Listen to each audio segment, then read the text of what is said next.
So this is the third time I'm actually filming this episode. But anyways, it's the first episode, which is even funnier. Welcome.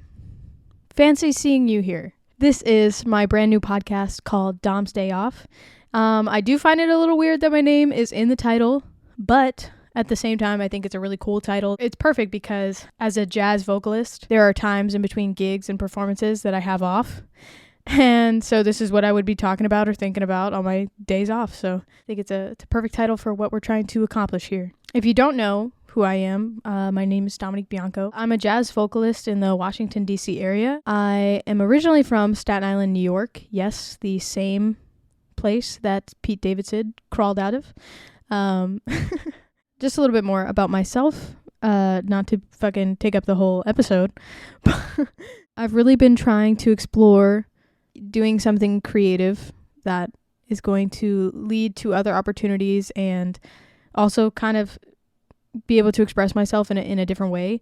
Not that I'm the best communicator in the world. Not sure if I should be doing a podcast, honestly, because my communication skills, not the best. The New York school system, not the greatest sometimes. Does that mean that I should not have a podcast where I just talk to the world? I mean, maybe so.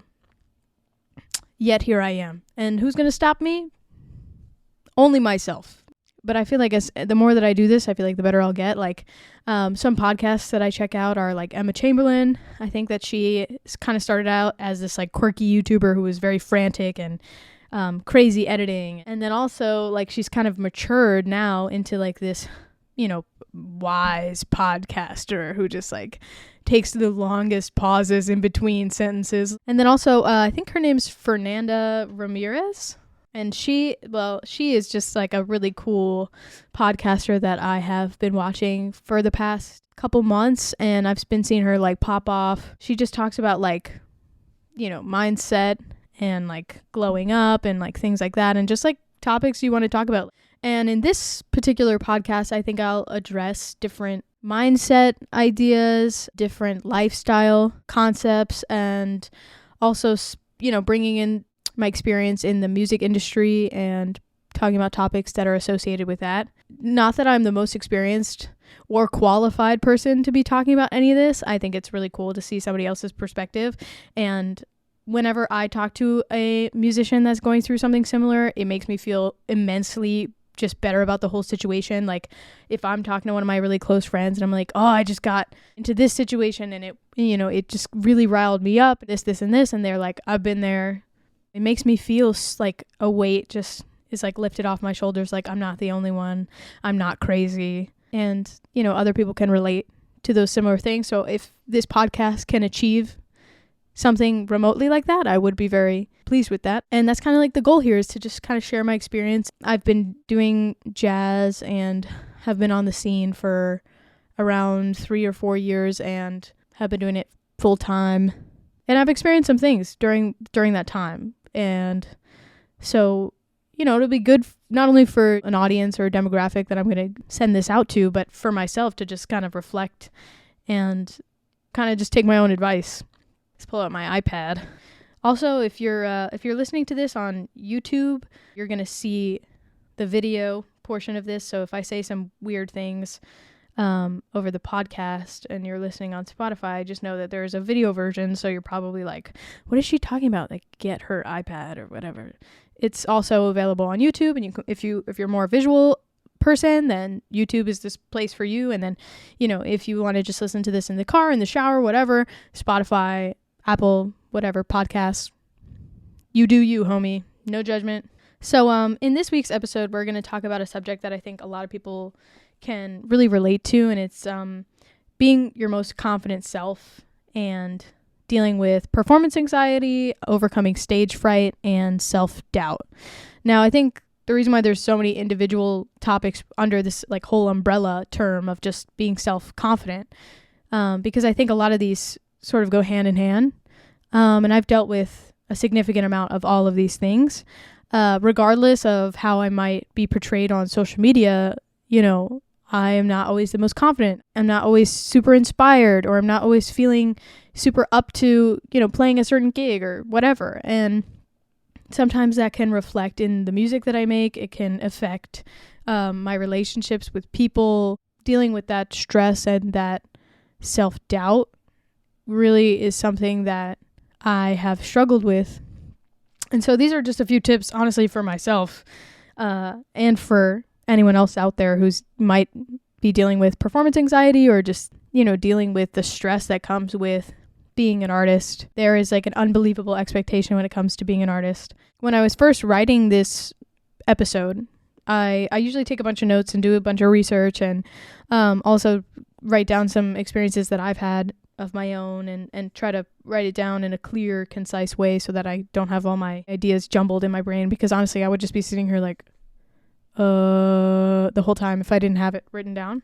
At the time that I was writing this episode, I was about to go to New York for a gig, which is like around 5 to 6 hours away from where I live. And I was driving 2 other band members, and I was trying to sell a bunch of tickets for the show. It was a club that I had never been to, so I didn't really know what to expect. I was going essentially by myself. I didn't have like my parents or my boyfriend coming with me, so it was just, it was just me and 2 other band members. And so when I wrote this episode, it was like a day before I was driving to New York, and so I was really stressed, anxious about how the performance was going to go, anxious about, what people were going to think. I had just messed up my back because I had really poor posture, and I adjusted the way that I was sitting one day, and I heard this crack in my back, and it sent this shooting pain up my back. So I knew I would be dealing with that on the trip as well. So I was stressed out even more. I was stressed that I wasn't going to be able to give the performance of my life. I was just stressed about who would come, how many tickets I would sell, if the club owners would be happy with me. There's this unbelievable expectation as a band leader to just have everything perfect, have all my charts taped and ready, make sure I didn't forget anything, overpack, things that I might need, like cameras or batteries or, microphones, cables, things like that, snacks for the band, waters for everyone, and really try to go above and beyond to make sure that everyone in the situation, wherever in the situation they may be, they're happy and content. And that's a lot of pressure. Writing out this episode kind of helped me calm down a little bit, because I realized that you don't have to overcome all of those fears in order to have a successful gig or performance or whatever. It was hard for me to just kind of live in the present moment and enjoy, really enjoy the ride and enjoy the process of having a gig and be excited instead of nervous. I've had so many gigs go well. I've had so many gigs go terribly wrong. But whether it's gone either way, I've always come out of it learning something and growing and taking something from that. So having that perspective is really good. But at the same time, it's so hard for me to realize the benefits of viewing the gig that way beforehand. I'm sitting there thinking about all the things that could go wrong, and I don't care about the present moment. I just care about everything going the way that I want it to. But at the end of the day, you can't control other people. All you can control is yourself and your own mindset and what you're going to do. I think for me, it all just kind of stems from fear. Fear of not pleasing other people, fear of the unknown, fear of not living up to people's expectations, and also being really, really afraid that I'm just not enough. And so that's where the self-doubt and the confidence kind of goes away, and the self-doubt just kind of creeps in. If you go into a performance thinking these things I hate these songs and they don't get it, they're not going to understand what the message I'm trying to send, and they're just judging me and they're not even going to like it. And it's so easy to go into a performance like that. At least for me, it's super easy to go into it like that, because I perform jazz. It's not the most popular, and I've gotten so many there's been so many performances where right after, the first person that comes up to me literally says, "You didn't do enough of this," or "That was great, but we would want this instead," or "Oh, your dress was really distracting," or there's always some kind of critique. Everyone's got an opinion and everyone's going to say what they want to say. And so it's hard not to go into these settings thinking that people are not just, they don't care. And so why should I? Well, I'm basically crafting this gift over the course of a month to give to an audience, and seeing it that way is beautiful. It's like, oh, I'm putting all this effort and all this time into this well-crafted show and trying to give something to the audience and hope that they like it. With that mindset comes the idea of maybe they won't like that gift. Maybe it's not the right gift for them. But I think that's okay, because it wouldn't be art if people didn't not like it. If everyone liked it, it would just be like probably very boring. But I think that things that are kind of questionable like that show you that it's something different. It's got something different about it that makes it either likable or not likable. And I think that that's kind of a good thing. I know all of my favorite artists have haters, have people that don't like their stuff. Even some of the most well-liked, artists today, Taylor Swift, Selena Gomez, whatever. I don't necessarily love Taylor Swift. I know a lot of people who would absolutely, murder me for saying that. But I can't say that I listen to her stuff every day. It's not my cup of tea. And that's totally fine. If it was everyone's cup of tea, then it would just be kind of like, I don't know. I don't think it would be art. It would be something else. I just don't think it would be as meaningful. I don't think it would be as special. So here are some tips that I think kind of help me get into a good mindset before a show. Things to just keep in mind when you're feeling really stressed out or feeling that self-doubt kind of creep in. Practice makes perfect. We've all kind of heard that concept that practicing is the most important thing in the world, and you should lock yourself in the shed for like 3 years and don't even, you drive yourself insane. You don't eat, you don't sleep, you just shed. You just practice for 12 hours a day, 18 hours a day, do your 10,000 hours, whatever. We've all heard it. It's this, it's this idea of, romanticizing this, like torturing the tortured artist, the genius artist. And I think we've all gone through phases where we've done that to ourselves. As musicians, just, it's kind of like an exciting thing. Like, oh, I'm going to really take this thing seriously. But at the same time, it's like, am I even having any fun? Am I enjoying this? Am I just trying to do this to prove to other people that I'm good at this thing? Am I doing this to prove a point? Why am I doing this? And for me, the times that I've seen the most exponential growth in my singing was when I was super passionate about it and I didn't care what other people thought. And now that, just to sit on that idea, not caring about what other people think and experiencing growth as an artist, I genuinely struggle with self-awareness and realizing when it is that I have grown or not. I might have jumped leaps and bounds and not noticed. I might have been growing exponentially, but it feels like super stagnant, like nothing is going on and nothing has changed and everything is exactly the same, and it is so frustrating. And I'm just like, why aren't I growing? Why aren't I changing? I just want to be better. And it's kind of like this cycle for me where I like I get better, I hit a plateau, I complain, and then I get better. And then I hit a plateau, and then I complain, and then I get better. And the complaining stage is not very fun. That's kind of the stage I'm in right now. That's why I'm starting a podcast, so I can get the complaining out. But no. To be very honest, I think it's healthy. It's a healthy cycle to sort of like complain, like, oh, I've been dealing with this, and this, and it is so frustrating and annoying, and I don't want to deal with it anymore. And then realize what your priorities are, what your boundaries are, what your expectation is from other musicians and from other people, and who you want to surround yourself with. I think that is like all part of that process. But yeah, back to the tips. Practicing. You want to practice? Duh. Knowing your music inside and out, it can only benefit you. You're able to be more free, but also with that, for me at least, comes this feeling of feeling stagnant, because I already know this music. I already know this stuff like the back of my hand. Why do I keep playing it? I don't want to keep playing it. I've already explored that. I've already taken 1,000,000 solos over this section.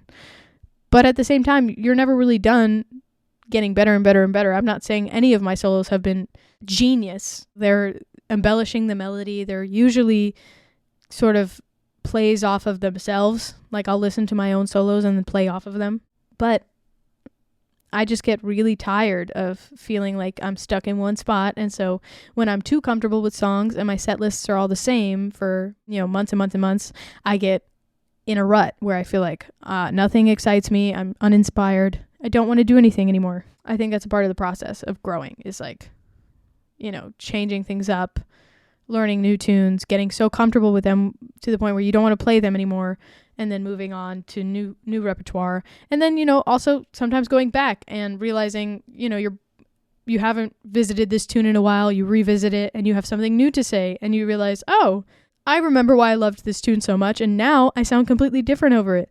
And that is like the best feeling. It's like bringing a tune in that so well because you've played it in the past, but it's new because you haven't played it in a while. That's super great feeling. Another great tip, watch yourself perform, record yourself. I do this probably too much. It annoys everyone that I work with, I think. It's only for self-benefit. It's not to pick myself apart or anything. It's just to, like, that's what that was. That was where I was at in that moment. That was what I was able to bring to the table. On to the next. Watch your idols perform. I've watched countless videos of, the people on the New York scene.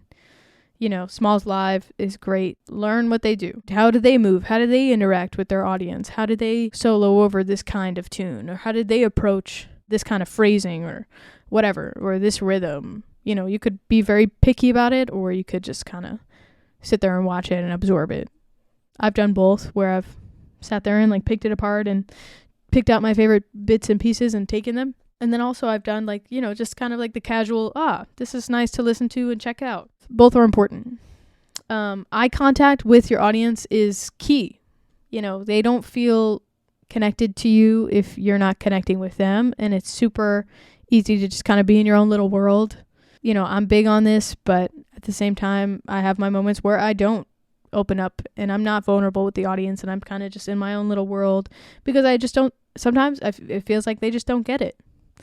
And that's okay to sort of like feel that sometimes, like maybe this isn't the audience that's perfect for me. But your job is to kind of really deliver what you're trying to say and give that to them. Exercise. So I've been sick for 2 weeks and I had to cancel all my gigs and I haven't really been exercising because, I've been sick.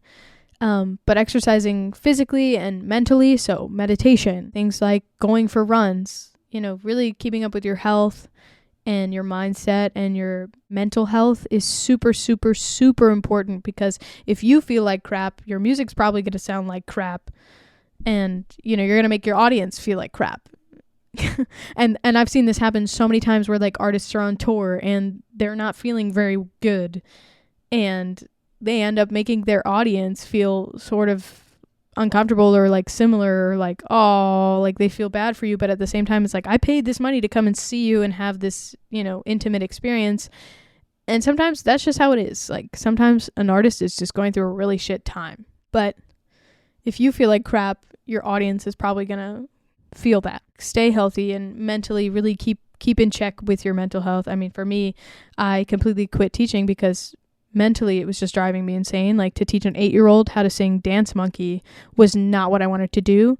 And it was just extremely frustrating.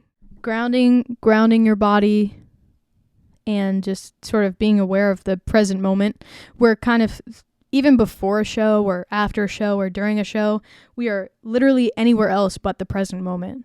Like before a show, we're thinking about how the show's going to go and how, you're going to feel after and whether or not the outcome is going to be to your liking. During the show, you're thinking about whether or not people are enjoying it. You're thinking about whether or not people are going to come up to you after and actually, whatever, or write reviews or whatever. And then after the show, you're thinking about the past and how it went and whether or not you did good enough and all this stuff when you're not living in the moment. You're just not.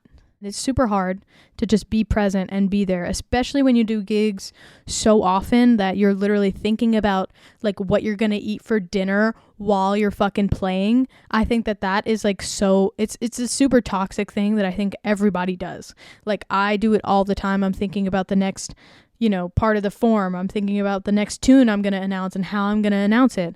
I'm going to think about the show as a whole and how to interact with the audience better, and maybe a joke I should tell, or maybe, what I'm going to do at the end of the show, or what the next set's going to be like. So many things are on my mind. I might be thinking about my next gig. I might be thinking about a completely different scenario, and I'm not even there. And I think that the audience can kind of tell. And I think that people that play that way, even though you're interacting and you're so used to communicating as a jazz musician, because that's what you're told constantly is communication. Make sure, you're talking to each other. But it's like if you're having a conversation and you're so used to communicating to the point where you're not even listening really and you're not really there, you can be interacting and talking and actively listening, but also not even be there. And I think that that's something that should be explored and should be talked about. I know so many musicians that I play with that I've realized that that's how they play. They're not even there. They're just playing the changes. And they're on autopilot. Okay, here's 2/5 and okay, next tune, whatever. Just play the same thing. It's like, you can do that, but what are you trying to say? For me, I've done that as well, but I am trying to have this new way of going about that, which is like genuinely being there in the present moment and trying to connect and really listen to the words that I'm saying, not just because I should, but because I want to and because I want to actually express something. We're coming to the end of this podcast, and I hope that I can do more things like this, more podcasts, more topics along these lines, for people to enjoy and listen to. And I appreciate you. If you're a musician, leave in the comments below, an experience that you might have had with any of these scenarios, or feeling this type of way. And yeah, so I'm going to leave you with this quote by William Shakespeare: "All the world's a stage.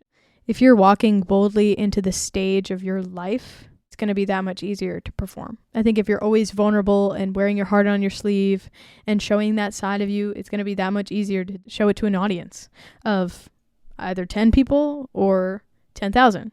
That's the end of today's podcast. Be sure to rate this podcast, give it a thumbs up, give it a like, subscribe, whatever. I hope you have a good rest of your day wherever you are, in the shower, in the car, in your bed, in the fucking rain, snow, sunshine, by the pool, whatever. Thank you for listening, and I'll see you next time.